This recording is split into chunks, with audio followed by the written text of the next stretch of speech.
गुफ्तगू में बेएहतियाती रिश्तों को कुचल देती है।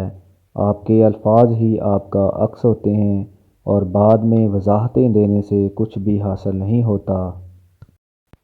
रसूलुल्लाह सल्लल्लाहु अलैहि वसल्लम ने फरमाया, अल्लाह के ज़िक्र के अलावा ज़्यादा बात मत करो, क्योंकि इससे दिल में सख्ती पैदा होती है और वो अल्लाह की रहमत से बहुत ज़्यादा दूर होता है।